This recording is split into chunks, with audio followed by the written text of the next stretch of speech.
Good morning, good afternoon, good evening, wherever you may be. Thank you for joining us. Another episode of Catching Up with Jacob. And he is on this side of the Atlantic still, just somewhere in the vicinity of between the West Coast and the East Coast. Jacob Prash, how are you? Better than I deserve to be, as usual. Praise Jesus. Aren't you glad he's coming? Amen. Good to see you, brother. God bless you. And David Lister, not too far from where Jacob is. Yeah, he's just above my head. We were raptured, I'd run into him.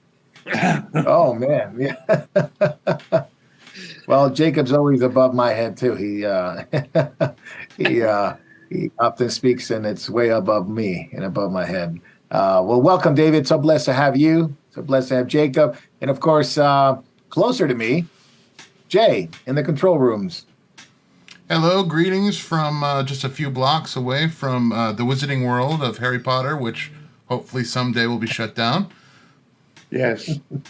I guess people still visit, and still people visit that place, and it gets packed summertime. Always, yeah. Yeah, even the outrageous prices, still people go there. It's. I thought it was a bad economy, but anyway, what do I know? And it's already Saturday where he's at, always ahead of us in more ways than one. Davey, how are you, brother? Pretty good, thanks, dear brother. Good to be here. Blessed to have you as well. God bless you guys. And thank you for joining us, catching up with Jacob. And we got a lot of stuff today, lots of stuff. Really talk about the Lord and his return. But there are events that happen. There are signs that he is coming, and he comes with these signs, and you could see them in the world, on the earth. You could see them in the church. You could see them in Israel. And eventually these signs will be in the heavens, a sign of the Son of Man coming. So we're going to be talking about that today. Jacob and David, any thought now that the fellowship drive number 2 has been completed? Any thoughts, any reactions, anything that you might want to share in terms of how it struck you, how it affected you, and also how you interacted with the believers there, and what you thought about their condition and the need for Moriel to be a bigger part in their lives? I basically see it as the Holy Spirit continuing to build an underground church that's going to be able to stand in the future. There's so many Christians that are scattered about who cannot find biblically based churches where they live, and they need to connect with each other and meet in small groups and homes and so forth. So that is the primary reason we're doing what we're doing. But we would encourage people to do it without relying on Moriel coming to town. People need to form relationships with other like-minded believers who are Christ-centered and biblically based, and begin meeting in homes if you cannot find a good church near where you live. That is the basic situation. Persecution is coming. In some cases, it's already arrived, in places like Canada particularly. We need to understand the times we live in and what's coming before the Lord returns, and prepare for it now. So that's the reason we're doing what we're doing. Amen. David, any thoughts now that it's concluded phase 2? Well, I just want to say I'm very thankful to people, and they give testimony. They talk about Moriel and how so many of them have gotten grounded or came out of false teaching, which is a really good thing. And we're very grateful for their kind comments on that. And it's great seeing people, that people from California have moved to the East Coast. Hi there, folks. Catching up with them again was really nice. And everyone is just, they know times are getting tough. They know time is getting short. They're asking for prayer for their unsaved loved ones. They feel a sense of urgency, and they want to take these prophetic truths that they're hearing and apply them to their lives, and to live like a purified life, getting ready for the return of our King, so. Amen. Praise the Lord. And such wonderful, wonderful believers that you guys met, and phase number 2. And you guys are coming out here on the West Coast. You're going to be with me pretty soon. Jacob, you're here 20th and 21st. Looking forward to it. 20 and 21st Christian Church of Devore with Pastor Marco Quintana. If you visit the Moriel website, moriel.org, I'm also scheduled to be in Baltimore and in New York City before returning to Britain. In Britain, we have John Haller coming over to join us for the Moriel Scotland Conference on the 16th and 17th of June at Gartmore in Scotland. Details are also available on the moriel.org website. So wherever you are, we hope that we're near you. Please come see us. God bless you, Jacob. We'll look forward to having you, having David, and of course we'll hang out with Jay too. And if we just find a way to get David here, that'll be that would be really, really. And perhaps we'll make that happen on the other side, Davey. On the other side. Awesome. Yeah, Great. That'd be awesome. That'd be awesome. Praise the Lord. I think that's it in terms of announcements. Please get a hold of our podcast. Jay, you want to talk about podcast real quick, just to let everybody know what we're doing and what we have in store for them as well? Sure. As you know, we can be found on Podchasers, Pocket Cast, Deezer, and also Amazon, as well as many other platforms. This week we have Catching Up with Jacob 127. We'll post on the 4th. On the 5th, we have Friday, Jacob Prash and the Seven Churches of Revelation. On 5-6, we have the Weekend Bible Study with Jacob. A little sleep, a little slumber. On the 7th, we have you, Pastor Marco, with the Book of Colossians, Prevention Against Deception. And then on 5-8, we have this episode. We'll drop on podcasts, episode 128. And on 5-9, we have a lesson with David Evangelizing Workshop. All right. 5-10. Lots of good stuff. Yep. Please make yourself available to all of those. Since podcasts came along, I don't know, the early 2000s or so, just about mid 2000s, and become popular now, it's such an easy way to share lots of information. And of course, the reason why we share lots of studies and information like that is for the purpose of causing transformation in people's lives. You can get a lot of information on podcasts, but if it's not transforming you, and we believe these messages are the transforming power of Christ through the Word of God taught by faithful men to really make an impact in your life. And you can share them with your friends, with your family, share them with people you met, share them with people that you care about their salvation, not only witness to them, but sometimes there's another witness that you can share with podcasts, and you can tell them how much the Lord loves them, how much the Lord cares for them, how much He died, how much He paid the price for them, and that He's coming back soon. So these things have to be part and parcel of our arsenal in terms of sharing. And it's a good way of doing it. Podcasts have made it very, very simple to share lots of information. But I always make the case, information, there's a lot of that. Saturation, that can become a problem. But if it leads to transformation, that's what we want. We want the transforming power of the Word of God. So thanks, Jay, on the podcast. Really good stuff. Ever growing, ever increasing. We thank you for watching on different platforms, morieltv.org, moriel.tv, Rumble, Telegram, you name it, we're there. Vimeo. Of course, we're on YouTube and Facebook, and we'll be jumping off of Facebook and YouTube to Backstage, which is a part of the show that we can't talk about it on those platforms. And we'll be on Rumble. We'll be on the other ones. We'll be definitely on Rumble taking questions. So send your questions in. Start thinking about the questions you may have. It's an opportunity to ask Jacob, David, questions that you may have related to the topics at hand, related to what's going on. And sometimes people ask us, where did Jacob speak on this? Where did Jacob talk about that? We usually send them a link or a way to find some of the studies that are more in depth. So thank you for joining us, and we'll be doing catching up. I think that's all the announcements we have. So let's get started, gentlemen. Jacob and David, Jay and Davey, let's get on with catching up. Jacob, we'll start with you. Banks are fine, says the Fed. Banks are fine, says the Treasury. The bank says, we're fine. Wall Street says, sell everything now because everything's on fire. They lied to us about safe and effective methods of medicine. Now, obviously, it was unbelievably bad. Now they say it's safe and effective to keep your money in the bank, and banks are falling apart. The collapse is in. We've seen them already. Third largest one happened this week with First Republic. $532 billion in assets among the three banks that failed. Jacob, is this it's the contagion in? Are we in for more pain as more and more banks get swallowed up by the big fish? We're absolutely in for more, but this is not purely an American phenomenon by any means. Credit Suisse obviously went down the tubes, but I've been warning for some time. Be careful if Deutsche Bank hits the wall. Deutsche Bank is in serious trouble, more serious than the EU or the German government is admitting, more serious than Deutsche Bank is admitting.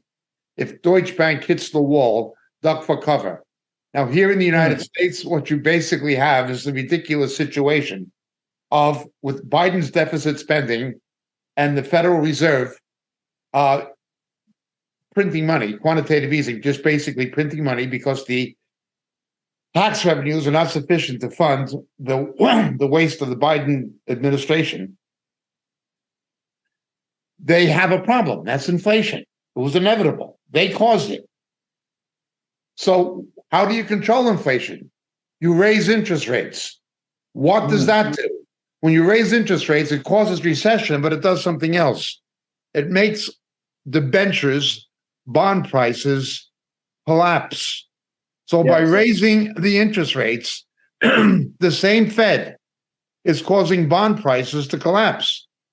So what happens when this takes place? T-bills and other government-issued debentures particularly, that banks put their money into because it seems secure, are now losing value. What you saw happen with Silicon Valley Bank or First Republic Bank, that is a result of the same policies of the same Fed who are now forcing banks to merge into bigger ones. Yes. They caused the problem, and they are in no position to solve it. Interest rates have just gone up day before yesterday by another 0.25%. This makes bond prices go down, and these banks are holding bonds. They're holding treasury bills. Now, that also has international ramifications for foreign nations holding the treasury bills. What's going to happen? There's going to be more trouble. You have a situation where you have basically people not just incompetent, but they seem to be stupid. Janet Yellen is a stupid woman. She's a stupid woman, just a stupid old lady. You've got Powers, who's a joke. The very people responsible are now trying to manage something of their own creation. All they can do is raise the interest rates to help keep a lid on the inflation. And they have to do that. They have to strengthen the dollar because of the threat to the dollar from foreign currencies as the world currency reserve. They have to do it. They've dug themselves into this. And it's amazing to me how the public can't see it. There are people who will vote Democrat again. There are people who will vote for, they're that stupid. Here's a shovel, dig your own grave, and they will do it. JP Morgan Chase, it's now the owner of First Republic. They basically took it on. And with the help of FDIC, $50 billion credit line, and they're taking on $173 billion in loans and $30 billion in security as well. David, it just seems like we're less banks, less regional banks. We've heard today, PacWest, Western Alliance, Metropolitan Bank, all in trouble, halted trading. Are these next? Well, we could well see more runs because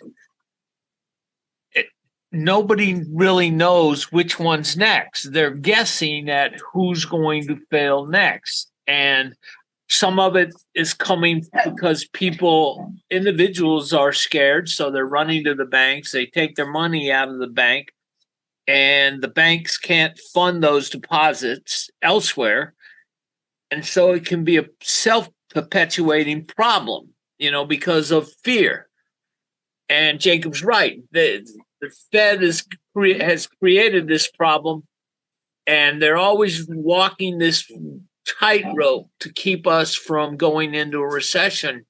And they hope it will, but they're trying to calm people by saying, look, your money's insured to $250,000.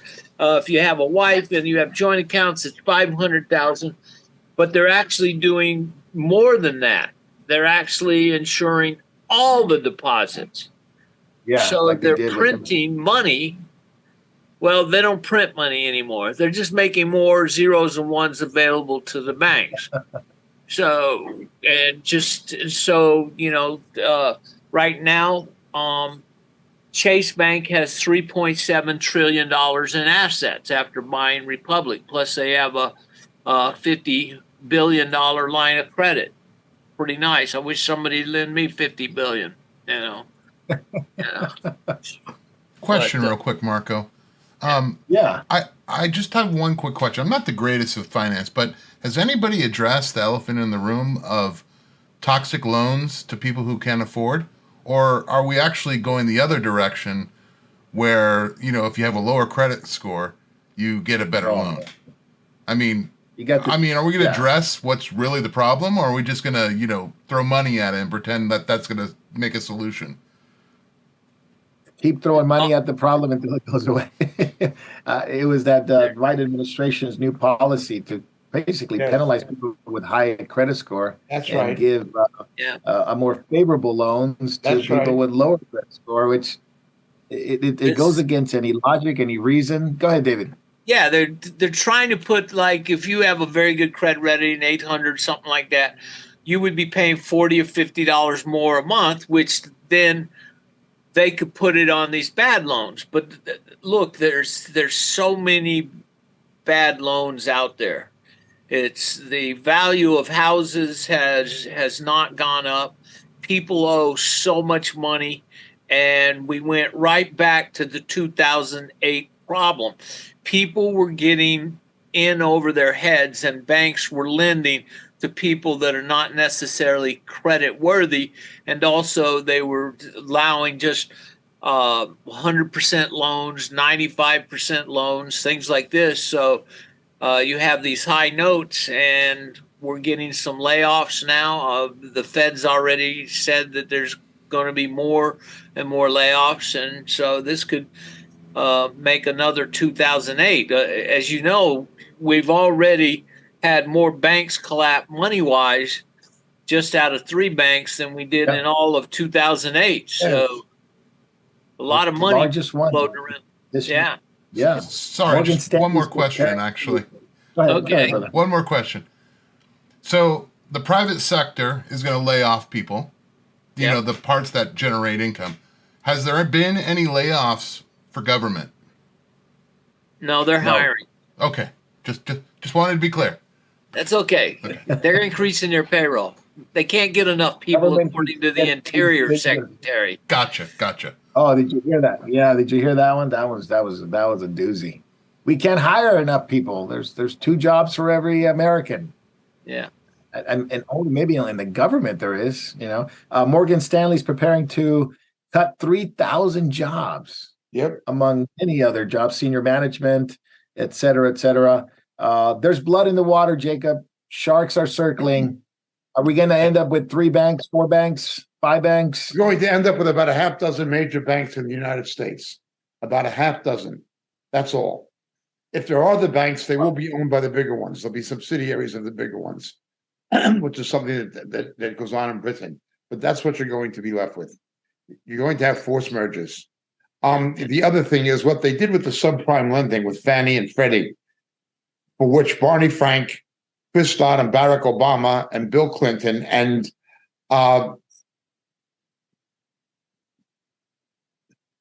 the former mayor of the former governor of New York, what was his name? The brothers, Cuomo. They were largely responsible for those things, and now they're tinkering or tampering with Fannie and Freddie again, as you say, by penalizing people with a high credit rating to reward people with a low credit rating. You work hard to maintain a good credit rating, a good credit score, and you save enough to make a decent sized down payment on a house. You have to be penalized for doing that in order to reward people who've not done that. That is what it basically comes to. The rich will always get richer under the Democrats. They try to make believe that's a Republican phenomenon. No, the banksters are Democrats. It's the middle class who gets it in the back. Yeah. There's another big elephant in the room: commercial real estate. Yes, that's going to go. Commercial real estate, since COVID and the work at home thing, lots and lots of buildings are empty in New York, San Francisco. Buildings, a whole building was $100 million building in San Francisco was in a fire sale, and then they didn't get any bidders. So you have all these commercial real estates everywhere. I would not be surprised if you're going to have this empty commercial space and skyscrapers in Midtown Manhattan are going to be turned into condos. For homeless people on the public dole. Yeah. Wasn't De Blasio buying some of that stuff, Jacob, when the whole shutdown in New York? He was basically taking over some of the hotels and properties like that, and just buying them. Making the tax and handing the taxpayer the bill. That's right. That's right. Yeah. So that's part and parcel. The other thing that was really interesting, JP Morgan has a what they called a digital coin already, JPM coin, which is fascinating to me that they're going to be issuing it to their depositors, and it's going to be worth something. I don't know if it's going to be a 1-to-1 with the dollar, but you could see that their solution is always go to the blockchain, go to the digital currency. Yes.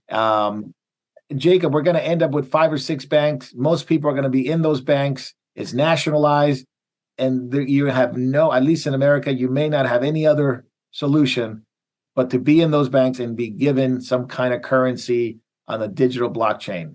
And you're going to have something that took place in the United States up until the 1860s, something that Abraham Lincoln tried to move against when he established the Secret Service. Banks issued their own notes. Banks issued their own notes. We're going to revert to that, only instead of it being notes, it is going to be digital. Are they going to be able to trade it with one another, Jacob? Based on the history, they'll be able to trade it, it'll be worth something.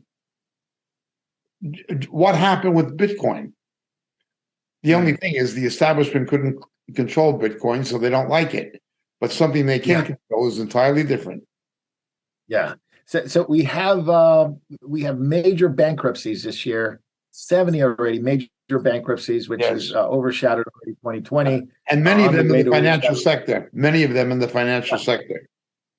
Now, the White House response to this was to, at least for the Interior Secretary, Debbie Haaland, to find more jobs. Now, she says with the senator, she was before the Senate, that there's plenty of jobs, almost two jobs for every American. They can't find enough people to work. Obviously, she's probably referring to government jobs or menial jobs that won't be able to pay anything because the inflation is so high. She says it's better to get rid of jobs than to save the planet. She wants to save the planet rather than keep jobs in America. Even if the rest of the world doesn't do it, she's going to have this green agenda. It is from the White House to destroy, in my opinion, the economy for the green agenda. Jacob, this administration, it is hell-bent, seemingly purposely, destroying the economy. Yes. Well, she's again, like Janet Yellen, she is a personally very stupid woman. She's a very stupid woman. She could not answer basic questions from Senator Hawley, things that she should have known to be in her position. She just doesn't know what she's doing. She's appointed because she's a liberal woman and a political bureaucrat, and that's why she has a job. Not because she's qualified for it. She is eminently not qualified for it. She's also just stupid. You listen to she doesn't know how to think intelligently. She doesn't know how to rationally debate anything. And that's typical. That's typical of the kind of people that the Biden administration hires. But I agree with you. There may be people on a higher level who just manipulate these people like pieces on a chessboard. Do the thinking, and they have an agenda that is globalist. Somehow saving the environment. I assure you, the environmental standards of the United States for the mining of everything from nickel to cobalt to precious earth metals. The environmental standards in the United States are much higher than the ones in China. China is environmentally reckless. I've been there enough times to see what they do. The pollution is unbelievable. Yet they say they're saving the planet by exporting these jobs and these industries to China. They are not saving the planet, they're catalyzing its destruction. But again, you're dealing with stupid people. Yeah, she didn't even know that China is the largest exporter of cobalt, lithium, and graphite, which is what you need for cars, electrical cars. And there's a mandate now by the Biden administration for the military to go to electric vehicles, for the public to go to electric vehicles, right into the hands of China. Seems so bizarre. Well, how can you believe that Biden is not on China's payroll? With the money that he's given to Biden's son, when Biden lied about not benefiting from his son's business activities, which he does, obviously, he was caught lying. When he let that reconnaissance balloon fly over sensitive strategic bases and did nothing about it until it finished its mission in sending the data back to China, the reconnaissance data back to China, how can you believe, or at least not question, is Biden a Chinese asset? Is Biden, compromised by China? Look at what he does. Now, that to a degree was true of Obama as well, with the solar panels, but nothing like what you have with Biden. That's right.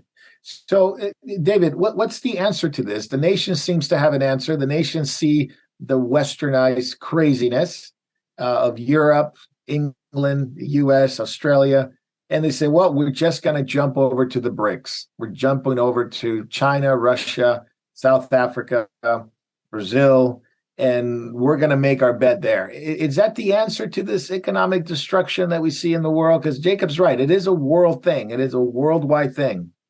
It's a temporary thing. I mean, they're not going to be able to do what they need. China's not geared up to make the type of, to be able to totally get the world the supplies they need.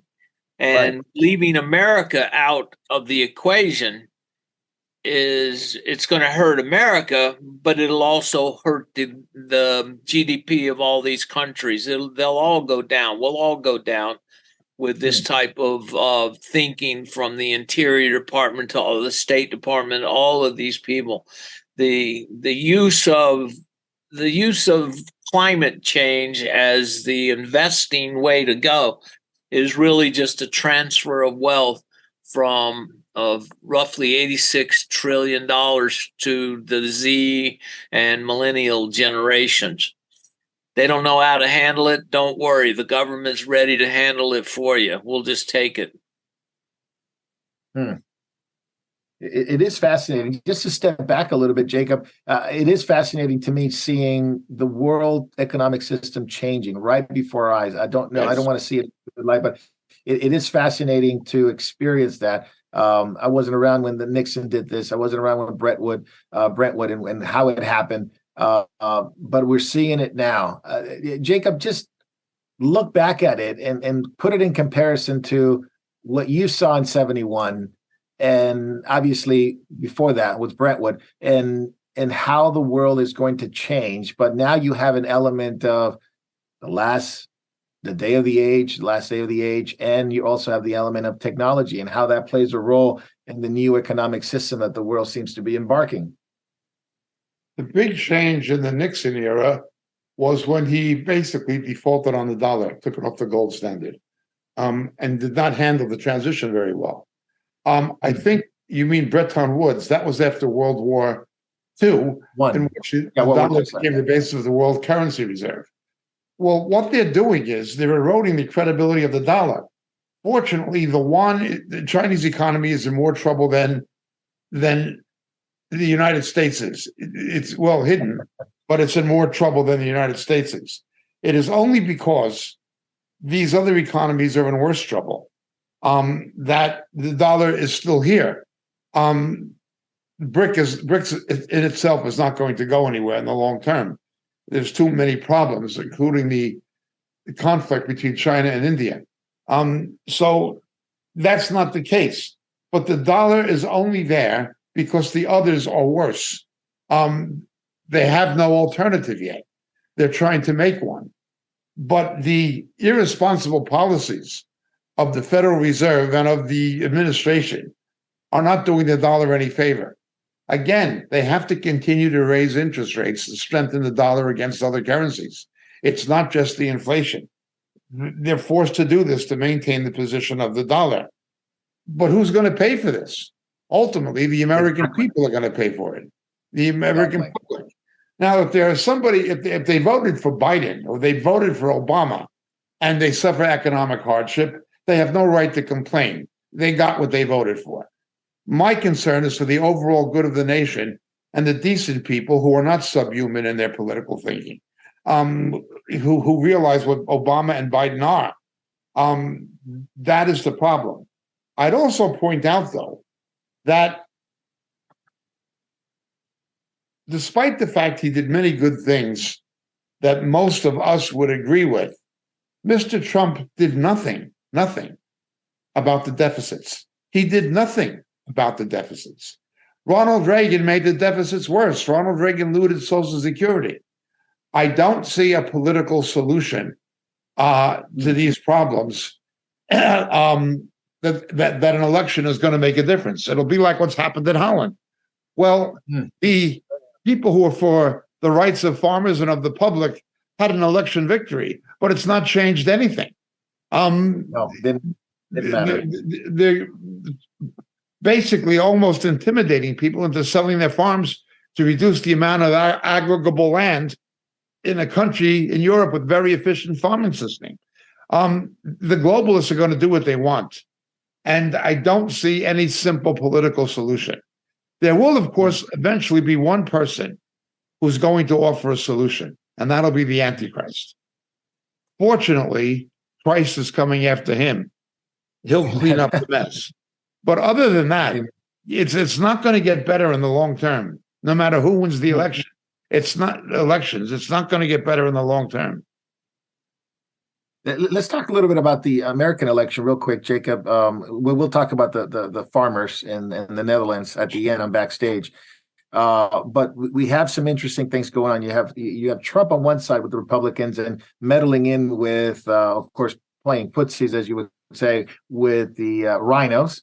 Yes. Then you have Robert F. Kennedy Jr., who seems to be saying the right things, talking about fentanyl, coming into the nation. The borders are wide open. He's not anti-immigration, but anti-illegal immigration. Yes. He's against what they've done in America, especially with the bank bailouts and all that. Seems to be hitting all the right notes. Now, he's got a history.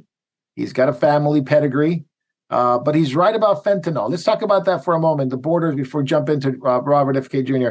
The fentanyl overdose, 279% since 2016, the largest amount of, it's the biggest drug crisis we ever had. It kills more young people between 18 and 25 than any other disease or any other drug. It's skyrocketed, and we have Title 42 ending in about a week. Is Robert Kennedy Jr. right? Well, of course he's right. Anybody with a fifth grade education who would look at the facts would be right. The Biden administration is functionally, with Mayorkas, they are pro-fentanyl. Fentanyl is the biggest killer of people from ages 18 to 45. Not just the biggest killing drug, it's the biggest killer. And these Chinese manufactured quantities of fentanyl are coming into the country with the de facto blessings of the Biden administration. That's what they're doing. They're actually bringing it in. Or allowing it to be brought in with their lack of border policy. Concerning the illegal immigration, it's the same thing. It is the same exact thing. What is also interesting, as is always the case, the biggest victims of these policies are going to be minorities, Hispanics and especially Blacks. The fentanyl crisis is across the board, it's national, but it's particularly severe in the minority communities and especially the Black community. That's what really killed George Floyd. The autopsy showed he was not strangled by the policeman's knee on his neck. The autopsy showed he was under the influence of fentanyl and had some kind of cardiovascular failure that was fentanyl related. But it was easier to blame the cop than it was to blame the fentanyl. the minorities are the biggest victims. Secondly, the illegal immigrants, whose jobs are they going to take? They're going to take upstart jobs from Hispanic and Black Americans. Again, people who vote Democrat vote for their own death. They not only vote for the death of the country, they vote for their own death. They vote against their own economic and family interests. Now, rhinos are no better. Rhinos are no better. Quick thing, Jacob, a lot of, and we talked about this at the beginning for the pre-recorded meeting, the Monroe Doctrine. You've been hearing a lot of that, 200 years coming up in December. What's your take on it? I know you were eager to talk a little bit about that today. There's been a lot of talk about it on left-wing websites over the last week. One was called Democracy Now! I don't know why they call it that, because they don't seem to understand democracy. But it was a combination, it was revisionism. It was just pure revisionism, but it was a combination of the most idiotic stupidity imaginable with what must have been lies. Now, I admit that a lot of the people who are on there, some of them were stupid enough to believe the lies. They just don't know any better. They're too stupid. Okay. But they began with Bernie Sanders. Bernie Sanders made a comparison between what Putin is doing in Eastern Europe and what the United States has done in Latin America in the name of the Monroe Doctrine. I asked anybody to show me one case where it's happened in the way Bernie Sanders has said. Bernie Sanders lied about the Monroe Doctrine. He said it was just American hegemony, saying that we're the main power in this new world, and it's not in our national interest to have anything outside of what we want in terms of government nations in the new world. That's what he said. The man, now he's an educated man. You can't just say he's stupid. He's not, although he's an older gentleman, he's not senile like Biden, and he's not stupid like Biden. He knows that he's lying. Let's begin with the Monroe Doctrine. The Monroe Doctrine was something enacted to say that European or other powers could not establish new colonies in the New World. Right. What had happened with the special relationship after the War of 1812, after the Battle of New Orleans, after the Battle of 1812, you had the beginning of the American-British special relationship under James Monroe. He was the last of the founding fathers to be a president. He was the final one, okay? You had a special relationship. Now, this was the early 19th century. In the 20th century, the special relationship between America and Britain saw America, USA, as the senior partner, Britain as the junior partner. In the 19th century, it was the opposite. Great Britain was the senior partner. The United States was the junior partner. Now, there was a hiatus during the Civil War because the textile industries of Britain were dependent on cotton from the American South. There was a hiatus in it, but the special relationship of the 19th century, United States played second fiddle to Britain. The roles were reversed in the 20th century. In other words, the United States was the regional policeman of Great Britain. America did not have the muscle to stand against European powers on its own. It was the British Navy, the Royal Navy, that had the real power to stop colonial expansion into the New World. The United States was simply playing second fiddle to Great Britain. They were acting on behalf of joint Anglo-American foreign policy. That's what it was. It wasn't the United States saying this. It was Great Britain saying this and taking its American cousin into a special relationship. That's what it was. So first of all, Sanders did not tell the truth about it. The United States could not have stood up to countries like France and Britain on their own at that time. They didn't have the Navy to do it. It took the Royal Navy to do that. Okay, the British had the Navy to do it. Britannia ruled the waves. That was the first. So he didn't tell the truth about it. Now let's look at the times the United States has intervened on in the name of the Monroe Doctrine. There has only ever been one time, and they didn't mention it, where the Monroe Doctrine was enacted as a basis for any kind of military conflict. It is when Mexico, with Santa Anna and those guys, owed France so much money that France tried to make Mexico a possession of France. And there was actually a terrestrial military conflict between the USA and the French. That was the only time the United States prevented Mexico from being taken over by France when France held the Mexican debt. That was the only time the Monroe Doctrine was ever enacted. There was talk of enacting it during the Cuban Missile Crisis, but it never was enacted. Kennedy did not support the Bay of Pigs. There was no invasion of Cuba. The United States did not invade Nicaragua, it did not invade Venezuela, and it did not invade Cuba. And there was no Monroe Doctrine because Venezuela or Nicaragua or Cuba did not become possessions of European countries. It never happened. Well, let's look at the other times the United States intervened in Latin America. Well, you have times when it was purely because of crime. The first time was Pancho Villa. Pancho Villa attacked Colombia, New Mexico, and Pershing went down with an expeditionary force into Mexico, but it was not against Mexico. They were trying to get Pancho Villa and his banditos. Okay, it was because of crime. Yes. Noriega cooperated with the CIA for many years, but when it came to the cocaine trade, Bush and him fell out. The United States did invade Panama to get rid of Noriega, but they did not turn Panama into a colony, and they did not try to retain control of the Panama Canal. They simply did not want a drug addict who was responsible for the cocaine traffic coming into the United States, ruling Panama. It was because of crime. That's all. It was nothing to do with the Monroe Doctrine. The Johnson administration did invade the Dominican Republic because they were afraid it was going to become another Cuba. They did not want another Cuba in the Caribbean. That was the liberal Democrat Johnson administration who went into the Dominican, but it was not done in the name of the Monroe Doctrine.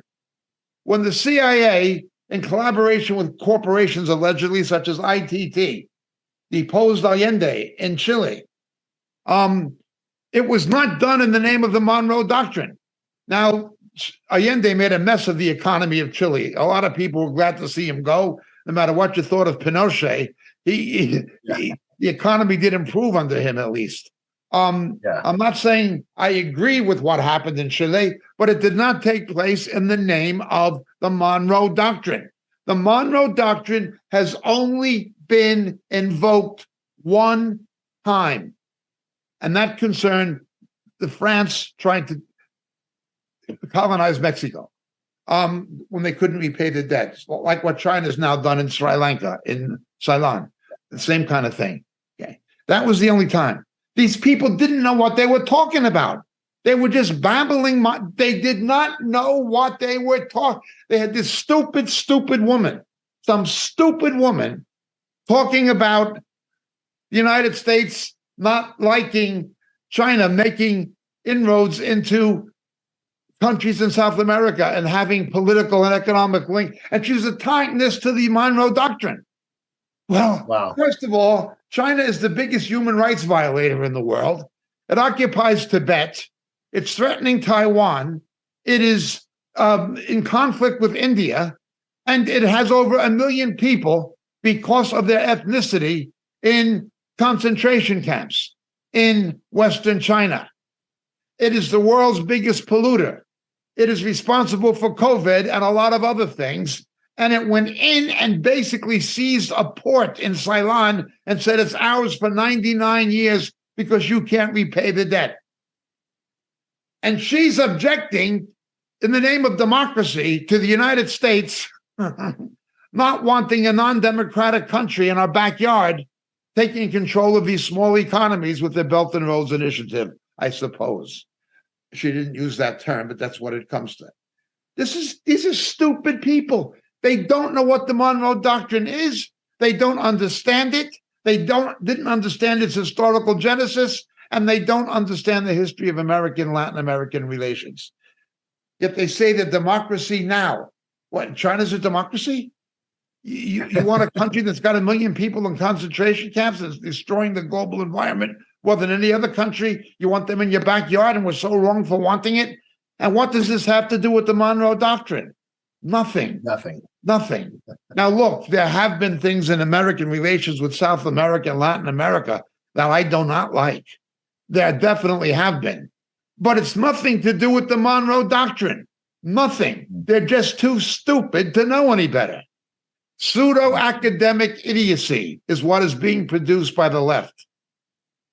Isn't it just another attack on America, another way to attack us, saying, because we were trying to prevent colonialism from Europe to come to the Americas because we wanted the American experiment to expand. But like you said, we only had to help out Mexico. And that the Americans were quite happy with Simon Bolivar bringing independence to South American countries. They just didn't want foreign countries colonizing the New World, colonizing Latin America. And of course, again, it was the British interest of wanting to contain the other continental powers who were rivalries in an imperial globe. And Jacob, when you call it a kind of a correction towards the colonialization of Africa and South America by Spain and Europe and all these powers, and taking their resources. So the Monroe Doctrine, they are too stupid to even know what the Monroe Doctrine is. Yeah. If they're attacking something that has benefited Latin America, that has never, ever been used except one time. And that was to protect the Latin American country from being taken over by a European one. Yeah, Napoleon and his French. And we ended up using it with Monroe bought a couple of things from France called the Louisiana Purchase, if I remember right. Yeah, well, that was Jefferson. But I thought that fell under Monroe. The United States did invade Cuba and it did invade Puerto Rico in the war with Spain because those places were Spanish colonies. The United States gave Cuba its independence, and Puerto Rico didn't want independence. They wanted to remain American because it's in their economic interests. So what are these people even talking about? They don't know what they're talking about. But the mindless liberals will say it, and other mindless liberals will believe it. Yeah, Democracy Now! Is a very leftist show, so they have that. They're so far to the left. They don't know the left from the right. They're completely stupid. The people who run that thing was okay. Maybe Sanders was lying. He's a politician. He was perhaps deliberately lying. The others were just morons. Jacob, real quick before we switch topics, Robert F.K., any chance of him winning? I would prefer him to Biden or Joe Obama or any of these other people. Remember, Robert F. Kennedy comes from the traditional Democratic Party of JFK, of Scoop Jackson, of Sam Nunn, of people like that. Kennedys were cold warriors. They were anti-communist. Although they were liberal, they were and pro-civil rights and so forth, they were anti-communist. They were also fiscal tax-cutting conservatives. They come from a Democratic Party that no longer exists. RFK is from that. Now, the name Kennedy is a iconic dynasty in the Democratic Party. But as soon as he went against the establishment over COVID, the left-wing media, I watched one report referring to him as not the son of Robert Kennedy or the nephew of JFK. They referred to him as anti-vax activist. Robert. It doesn't matter if you're a billionaire like Donald Trump or like Elon Musk. If you go against the establishment, they'll go after you. It doesn't matter if you have the most watched program on cable news like Tucker Carlson or Bill O'Reilly. They will go after you. And it doesn't matter even if you're a Kennedy. They will go after you. the neo-feudalists, the globalists, those with the agenda will go after you no matter who you are. It's just like Stalin. Stalin, how could you go after Trotsky? Stalin had Trotsky murdered in Mexico. Trotsky was the founder of the Red Army. There would be no Soviet Union had there not been a Trotsky. But Stalin had him murdered. They'll go after they're the same. They have the same mentality. Yeah, Jacob, any have you changed at all your thoughts on Carlson and what happened with the exodus from Fox? I am very, very much leaning to the perspective shared by Michael Savage. Michael Savage said they have Tucker Carlson in golden handcuffs. What tipped them against him, according to Michael Savage, was he exposed the myth, the lie, the widely propagated lie, propounded both by crooked rhinos like the daughter of Cheney and the Democratic Party, that this was some kind of an attempted coup d'etat against the United States. When the film that was provided to Tucker Carlson by the Speaker of the House proved it was not that. The police were welcoming them in and opening doors for them. It proved it was a lie.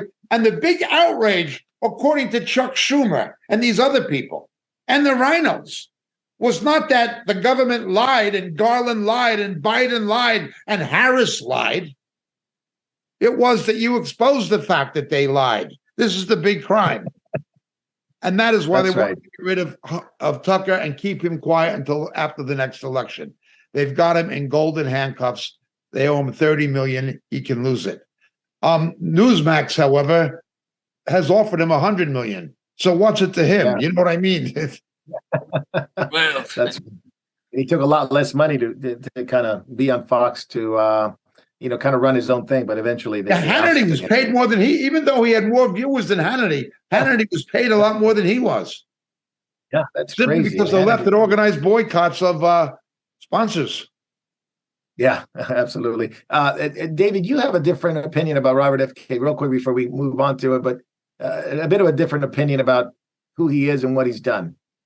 Well, he's a hardcore environmentalist. So he was caught with his hand in the cookie jar, taking money from the Koch brothers, and he was embarrassed by that. Also, if as a liberal he runs and was to be, he would have to have the left's agenda to become a candidate. So I could never vote for him. He's, but his radical environmentalism, I don't believe he's a pro-life supporter, even though he likes kids. But I just can't see me voting for him. Any chance that there's a polarization of the Democratic Party and the Republican Party at the same time, with Trump polarizing one end of that party and then Robert F. K. polarizing the other half away from Biden and the extreme left? Well, it would be a great idea, but Republicans are better at losing races and Democrats are better at staying together and winning races. Yes. So they're better at being crooked.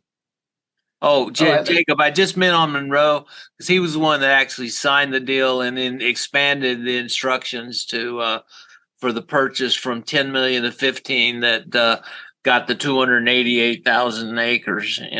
That's all because he was the chief negotiator there. Oh, he was the negotiator during the Jefferson administration. Yeah, Jefferson approved it, but Jefferson was trying to keep it down to 10 million, and when they offered everything, he took liberty and just gave them 15. And it was 4 cents an acre. And it was a sweetheart deal, man. It was the best land deal of the century. And then Napoleon was getting ready to take it back of my history, but Jefferson quickly submitted to Congress, got it approved, and said, "Occupy the territory." So too late. Well, they needed money. Yep. Napoleon needed money. So, speaking of wars and rumors of wars, what do you make of it, Jacob? Ukrainian drone attack on the Kremlin? Not sure who did it, but escalation is inevitable. Moscow says the U.S. did it. Washington says Moscow did it. Ukraine's in the middle, having no way out. They're just being attacked left and right. What's your take on it? Provocation, probably at the end of the day, no matter who did it. My first suspicion, and I cannot prove it, my first suspicion was that it was Putin who did it to justify further aggressive actions against Kiev, possibly Odessa. That is what he's trying to give himself a legitimate basis to carry out his further onslaught against the Ukrainians. That is my suspicion. I cannot prove otherwise. As far as the American support, to this moment, despite having received Leopard tanks and despite Ukrainians being trained to operate American M1s, they have not gotten any strategic aircraft. They've not even gotten old junk MiGs from Poland because Biden won't replenish the MiGs with F-16s, which is also not antiquated, but almost out of date. You know what I mean? It's not an F-35 or an F-22. They're not getting state-of-the-art stuff. Without a strategic air capacity, Ukraine cannot possibly win this war. They cannot possibly win this war. Russia is winning this war, howbeit at a very high cost. Russia is winning the war at a high cost. Now, the trouble was that Ukraine was being primed and ready for a spring action, which is it seems to point out that they rallied back against Russia, especially in the east part of Ukraine. Moscow's warning of imminent and inevitable punishment over this, which they have started. At 7:00 Eastern time, we're getting some information that there was attacks from the Russians into eastern Ukraine, and not only involved obviously the counteroffensive movements, but Russian warships to the North Sea, which was kind of an interesting move there. Yes. And again, many warnings about we're heading to the abyss. Air sirens in the Ukraine and Kiev because of basically bombers, airborne bombers that are there. So more alerts, ships, airborne attacks. Okay. So Moriel's own work in the Ukraine is run out of Krakow, Poland. And our work there is the distribution is handled or coordinated by a pastor who's a Jewish believer. I can only give his first name, Dima. Okay. And we get regular reports from Dima from inside the Ukraine of our own. And the media is not being totally truthful about what's really happening in the Ukraine. The Ukraine people are suffering brutally in many places. What Putin is doing is absolutely brutal. The media is trying to portray Russia as losing. Russia is not losing. It is winning, but at a very high cost. The economy of Russia has been hurt, and particularly in terms of inflation, now the declining value of the ruble, and also their foreign reserves are hurting. And they're being compelled to sell oil and natural gas at greatly reduced prices to China and India. That is all true. But their economy will still grow to 2.3% approximately this year. It will grow double the economy of the United States under Biden. Despite all the sanctions against Russia, its percentage growth of GDP will be twice that of the United States due to the policies of Biden. We're not being told the truth by the media. That's right. David, what's your take on this? It's whoever did it, the provocation is there. Now you see Russia against Ukraine on the eastern side. Ukraine has done counteroffensive moves there, but it all seems to indicate, and this is a, and I have to account for this. This is a Russian secretary who's saying we're at the point of the abyss. We're on the verge of something that, at least from this political individual in Russia, that he doesn't want it. He doesn't want this horrible war. There are people that are against Putin in Russia. There are Russians who don't want this, but yes, seems to be being pushed further along, probably by everybody involved. But what's your take? Well, whoever did it seemed to be incompetent. All they did was blow up the flag. They didn't even blow up the flag stick. So, to me, if it seems like that would have been a great thing to say, oh, this was somebody after Putin because it was there at the Kremlin, but it didn't hurt anything. So it doesn't make a lot of sense. If you're a Ukrainian sending drones, you're going to make sure it's a big boom, not just a flash. So I can't imagine, and if it's CIA, those guys would have made sure there was a big boom. But I don't know. This seems kind of incompetent, or like Jacob said, justification for doing more. I mean, just last week they sent 141 hypersonic missiles. Yep. And blew up civilian targets. That would have been devastating. And I think they even had one fall short and didn't go off. So I think I think the government's after that one to see what's going on with it. But for me, it's America is in abyss. Russia's everybody's rushing to go run down this hole. For what reason, I'm not sure, because we've expended all of our resources on this. Of course, not nuclear resources or any of our submarine missiles and things like this, but we couldn't fight a land war to save our lives. And our NATO allies, they probably wouldn't want to fight it either. So the world, Russia, I don't think has anything to lose by keep going. Taking the land bridge all the way. Russia got the green light from Biden with the withdrawal from Afghanistan, when all you would have did was 3,000 troops in an advisory capacity to stop the Taliban from taking over. Biden, after all those trillions of dollars and thousands of casualties, gave the Taliban, who protected Al Qaeda, Afghanistan on a silver platter, and that gave the green light to Putin. That's the first thing. Again, Biden is surrounded by people who are not only corrupt but stupid. Let's remember that. A cheap politician general like Miley. I mean, a joke like Austin, Lloyd Austin, and the Secretary Blinken is.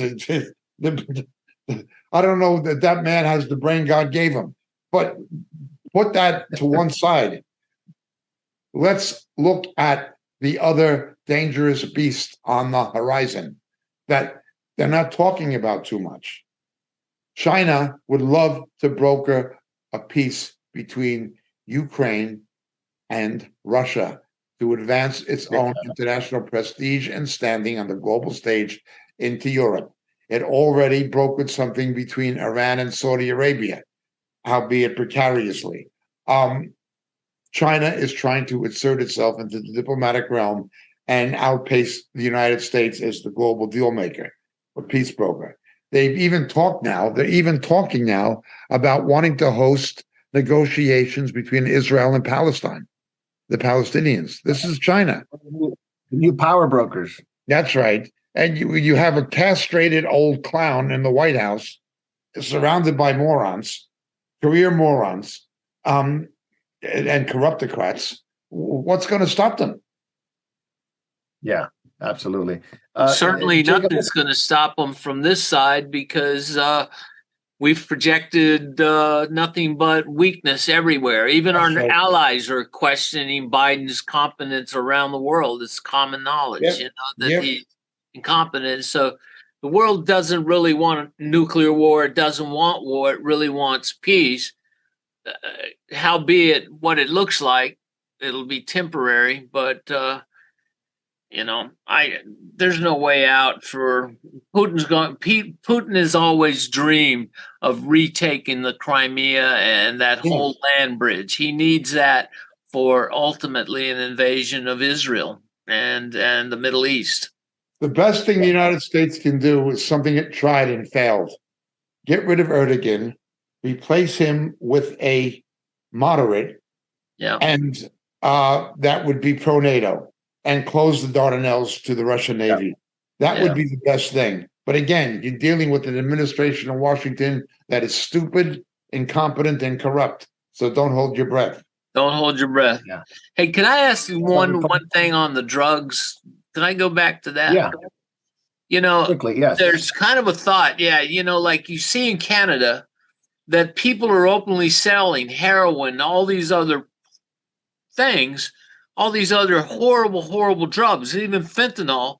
So they're creating this giant base of addicts. And at the same time, we're seeing the state there legalize the sale of these drugs, and so I would ask the question, look, are these guys being allowed to create customers for the state that will then be able to control these people for all sorts of, for continued drug use? And in other words, they're going to have their customers and they'll be able to control them with basic living incomes, making them serfs to the state. Is that out of the realm?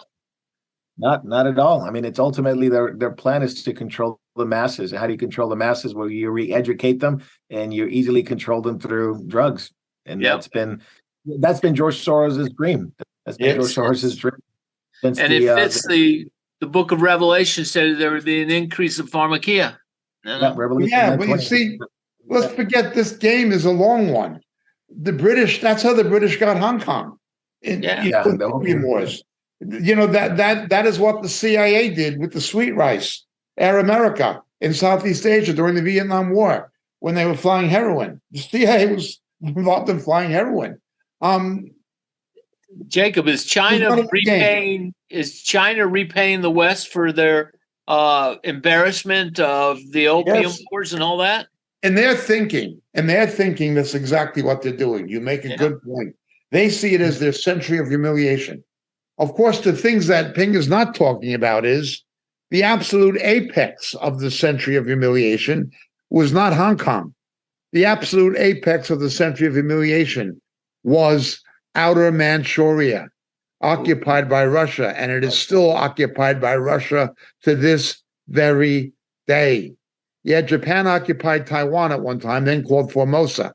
And the British took Hong Kong, and the Portuguese got Macau and things of that nature. But the biggest chunk of Chinese real estate is still out of the hands of China. It is Outer Manchuria. Vladivostok was Chinese. That whole south east quadrant of Siberia, all the way up to Siberia, was Manchuria, was Chinese. The Russians took it, and you don't see Ping talking about that. Not yet. Not yet, Jacob. Not yet. Let's talk about another war, and it's the war on children. You see it every week. We talk about it, and the purposes of us talking about it is not only bring awareness, but for Christians to pray and stand for righteousness, because it is involving all of our kids. It's involving our kids. It's involving our children's kids in the future. It involves people in our church and their kids and their grandkids. But Jacob, we got one war criminal, was Bill Clinton, and now his daughter is doing something similar to children that he's been famous for. Chelsea Clinton comes out in favor of porn for school kids, really? For books? Chelsea Clinton, who has political ambitions of her own, her mother wanted her to run for Congress. This is absurd anyway, but Hillary Clinton's daughter, Chelsea, complained publicly that half of the books banned were LGBTQ, and this was her complaint. But she didn't talk about what was in the books. The left never talks about what's in the books.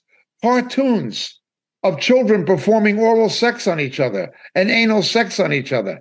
These are cartoons for kids in these books. And she's saying that it's wrong to ban these books. It's book ban. I put out a comic book of somebody putting a bullet in a mother's head. Would that be right? No. But it wouldn't be right for me to put out a comic book of somebody putting a bullet in Bill Clinton's head or Hillary Clinton's head. It wouldn't be right for me to do that. No matter how much I detest them, I wouldn't put out a book like that. But when you put out a book for children engaged in unnatural acts and then complain that you're book banning and it's anti-democracy and anti-freedom and it's bigoted against homosexuals. She is as wicked and depraved as her mother. It reminds me of Queen Jezebel and Queen Athaliah, her daughter. You had Jezebel the queen, and then you had Athaliah. The daughter was in the character of the mother, the heart of a whore. It was in Jezebel and it was in Athaliah in the Old Testament. And now you got the same with Hillary and with Chelsea. Yep, Marco, they're using health to kill babies in the womb. And now they're using health issues. You know, we're talking about this for people's health issues, you know, your gender concerns and all this. They're using this in books to educate children, but they're under the cover of health. They're putting out pornography and killing babies. It's interesting. Yeah, I mean, because you really have. I mean, the only thing I hear is, you know, if you don't go through these procedures, if you don't go through, they're going to commit suicide.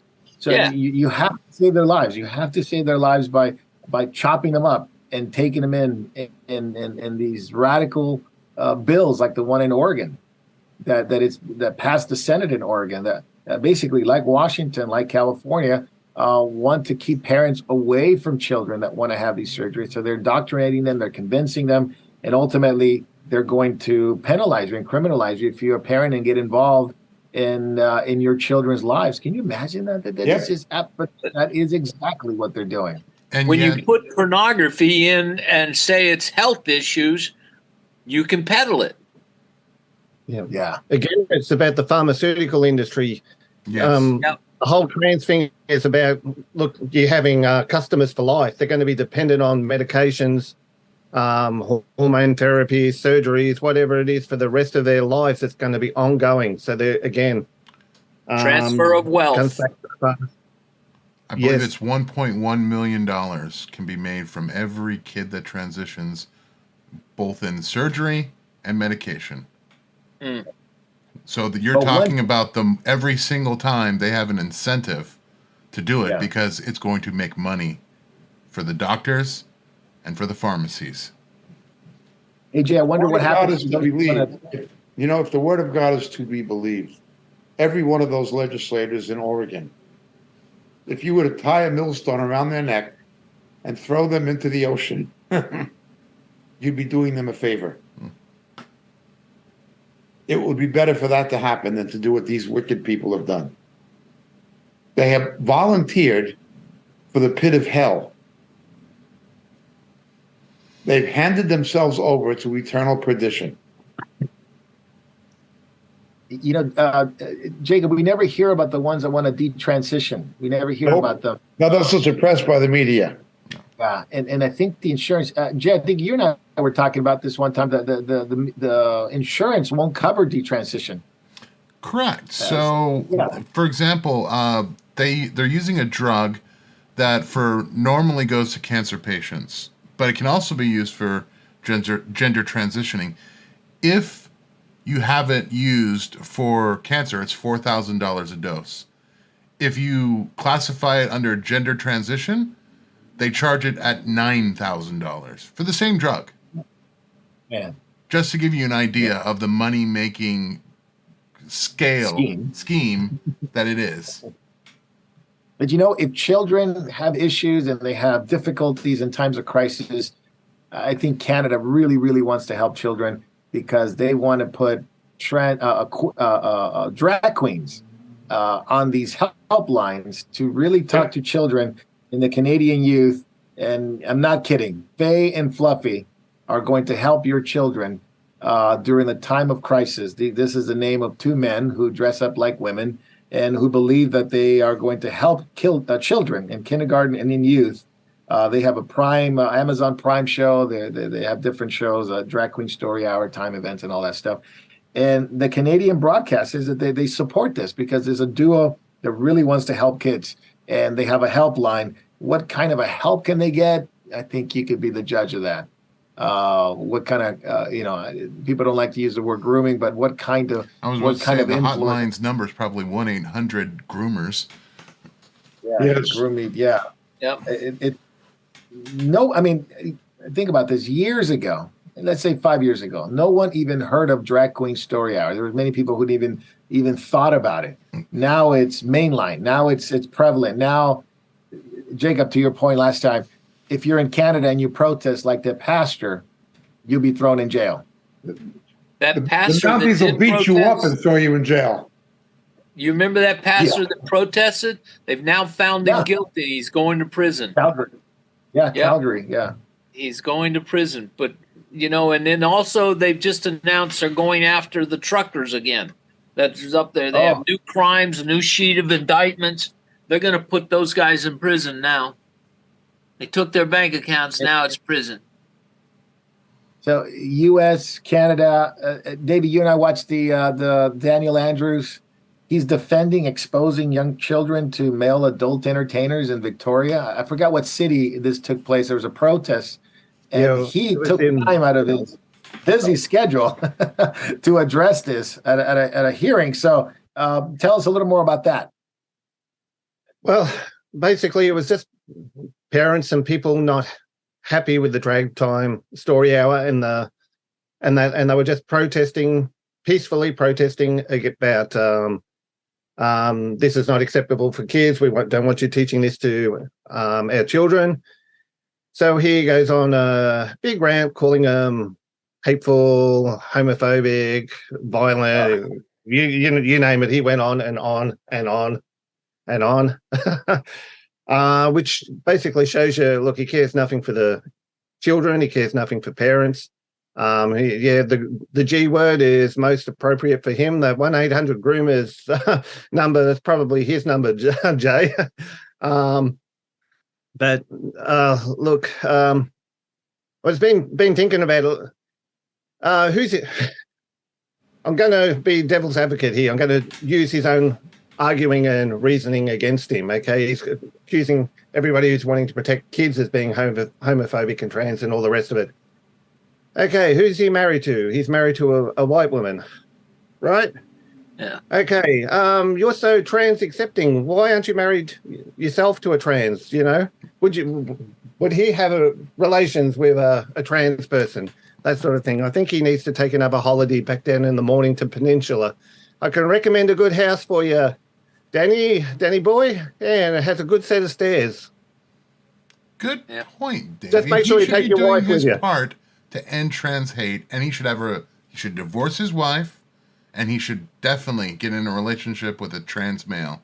That way, he would be supporting the normalization, like a good little leftist. Well, I mean, I don't think he has to divorce his wife. Couldn't he just add a sister-brother thing going on? I mean, everything's open, Yeah, I think you're right. Yeah. Hey, Jacob, do you think these grassroots boycotts of companies that support this kind of ideology are going to make any headways? I mean, Anheuser-Busch, Disney, obviously Bud Light, which is made by Anheuser-Busch, have made some semblance of there's people that don't support it and don't want it and their sales plummeted. But is it going to continue? What do you think? I think it'll continue. I think it may even increase. But as I've been saying for some years, the most we can hope for is interim periods of respite. Then it will come back again even worse with more ferocity. It will continue that way until the advent of Antichrist. The only thing going to stop it ultimately is the return of Jesus. That's not to say we shouldn't support these things, but it is to say it's not futile, but it's only going to bring temporary periods of respite. I would point out that Donald Trump's son, Donald Trump Jr., objected to the boycotts of Bud Light, saying that Anheuser-Busch is an American icon and we shouldn't do it. Wow. Wait, this is after Donald Trump had the gay gala in Mar-a-Lago. This is what his son said. Well, first of all, his son doesn't know what he's talking about. Anheuser-Busch is a Belgian-owned company. It's not an American-owned company anymore and hasn't been for some time. That's to begin with. But coming from the Trump camp, this tells you that those Christians who naively think that there's going to be some kind of salvation if Trump is reelected, they're being very, very foolish and naive. Yeah, the whole NAR movement. Trump's Yes. coming back, Trump prophecies, all that Yes. stuff. And speaking of the politicians promoting this, did you guys see the Rahm Emanuel, the prestige ambassador to Japan, bringing LGBTQ plus parades and all that to Japan, and it's becoming problematic. I mean, Japan is culturally against it, but they are promoting this and pushing this on behalf of helping more aid to Japan if you accept our LGBTQ plus. Jacob, you've been to Japan. Jay, you've been to Japan. You guys can speak about it more intelligent than I can. David, too. What's the stigma, and is it going to be accepted, and is it going to become just like another Western country, very accepting of what we call Western values today? I don't believe that Japan, at this point in their history, can really even flirt with the idea of this Western openness as far as sexuality. I think the numbers of their birth rate paint a very, very bad picture for them. Yes. I think the fact that they are giving housing away in Japan for very low prices to people to try to keep towns alive. Wow. All of these things equal up to, we need to have a more conservative view on relationships between men and women. Therefore, this ideology that America is trying to push on Japan, for the people who have their eyes open, it's not acceptable. They need to go back even further to their conservative values. I can tell you that when I visited Japan, going to hot springs and public baths, there was nothing sexualized about it. And to sexualize bathhouses in Japan, it's not a cultural norm.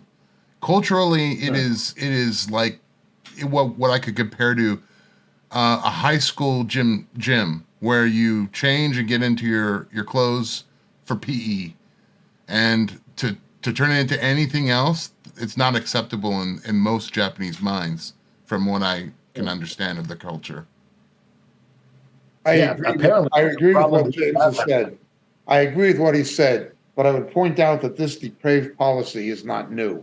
This depraved foreign policy that you see with Emmanuel, who'd been the governor of Chicago and set the stage for Lightfoot for the crime to go through the roof. He's a bad man. Right. And his brother was one of the architects of Obamacare. Emmanuel's a bad man. But I was in Uganda. I was in Uganda when Hillary Clinton was Secretary of State and flew into Uganda. Homosexuality is antithetical to the tribal Black African mind. It's not in their culture. It's just not there. Hillary Clinton threatened to withhold American aid to Uganda if they didn't change their laws concerning homosexuality, bearing in mind that Africa, Black Africa, including Uganda, was already demographically being decimated by AIDS. I guess Clinton and Obama didn't have enough dead blacks yet. They wanted to kill some more. That's the only thing I could make out of it. They wanted more dead blacks. That's the Democrats. What else would they want? But that's I saw them do the same thing in Uganda with poor people. And again, like Japan, it is a cultural. It will be a cultural enigma. It is antithetical to their view of sexuality. It's just not something that they would do publicly. To your point, Jacob, I would just like to point out one more thing about Japanese culture. So there is a history of tolerance of homosexuality, but it was in the upper class. The samurais and the lords could afford to do it.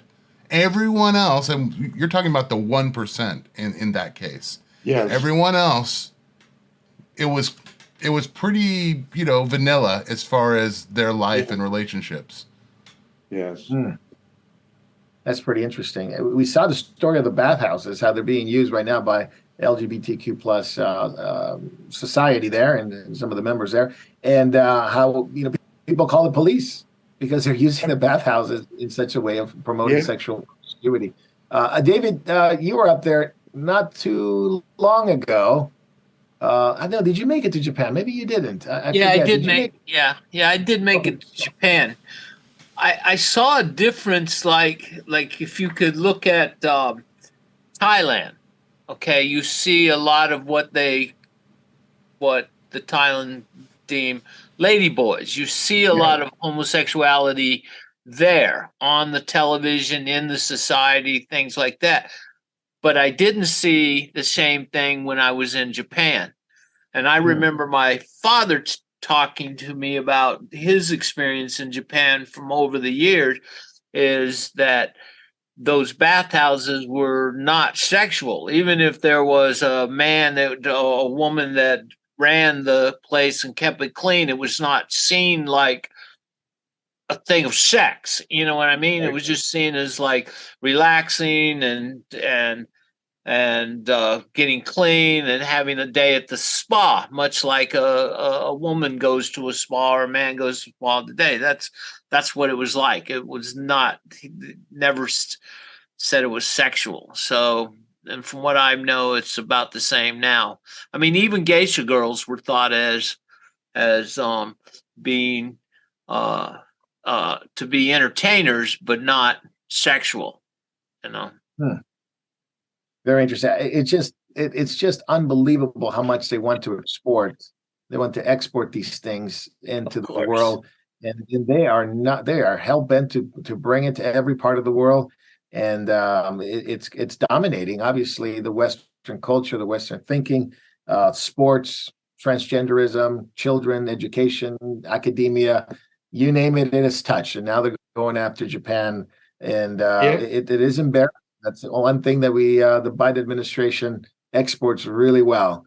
It's their depravity. Depravity. We've got a few minutes. Jacob, we got about 4 minutes before we switch over. But I didn't want to miss this. This particular story was speaking of the LGBT plus community. Yuval Harari from the World Economic Forum, WF, talking about religion, but through AI, that AI will write sacred texts and create new religions. Very quickly, your take on it. It seems like AI is always involved with religion. They somehow mesh it in with faith, which is fascinating. Harari, who was himself a homosexual, has said this before. He said that Silicon Valley is like the birthplace of a new religion. He's also an advisor to Schwab. So we have to understand that it is not just his own view. He is definitely somebody who is he is causing it to be absorbed, or he is using it as a segue into the World Economic Forum globalist agenda. This sexual dimension will go into the World Economic Forum, but also the new religion. The new religion will go into the World Economic Forum. And we're talking here again about AI, artificial intelligence. Well, our own readers know this, but perhaps it would be worth reading it just this one particular time. Okay. I saw another beast coming out of the earth who had two horns like a lamb, and he spoke like a dragon. Now the idea of the earth as opposed to the sea has to do with Israel. And he exercises all the authority of the first beast, that is the Antichrist, in his presence. He makes the earth and those who dwell on it to worship the first beast, whose fatal wound was healed. He performs great signs, so that he even makes fire come down out of heaven to the earth in the presence of men. Now, this is obviously a counterfeit of Elijah, what Elijah did. And he deceives those who dwell on the earth with the signs, which was given to him to perform in the presence of the beast, telling those who dwell on the earth to make an image to the beast, who had the wound of the sword and has come to life. And there was given to him breath to the image of the beast, that that image of the beast might even speak and cause as many as do not worship the image of the beast to be killed. I have no doubt this is the religion of Antichrist in the making. What Harari is saying is the religion of Antichrist in the making. AI will cause robots, automatons to speak. You will have organic automatons, not using carbon in the way that we think, but possibly even clone tissue. Be that we can see a variety of scenarios and how this can come about. But plainly, AI can cause something to speak through its algorithms. And he's calling this a basis of a religion. I have no doubt that this is the basis of the religion of Antichrist in the making. And it is, again, integrated. It's integrated into the World Economic Forum neo-feudal agenda. Yeah, they were even testing it in the University of Texas that AI can read brain, basically. Yes. Brain thought, they could actually, through blood flow and chemical reactions, they could actually interpret it with text. So fascinating. You have to understand that is, remember, Jesus knew what was in men? Yes. That is Antichrist counterfeiting Christ, or the word of knowledge, the charismatic gift of the word of knowledge. Again, a satanic equivalent of it that will be technologically facilitated. You know what's interesting, Jacob? Harari was in Israel not too long ago, just promoting the revolution there and he lives in Israel. People against Netanyahu. Does he reside in Israel? Is that his home? Tel Aviv, yes. Oh, okay. He was there inciting all these people come against Netanyahu. So he was very interested in Israel because the World Economic Forum is very interested in Israel. But the one group, and this is fascinating, that was vehemently against what he's saying about AI and religion was the Hasidic group, the Orthodox Hasidic group, who they have banned the use of AI for any of his members, any of the followers of that Hasidic sect. This is in New York based. But it comes across very different groups of Hasidic Jews throughout the world. The community in New York, obviously one of the biggest ones, if not the biggest ones.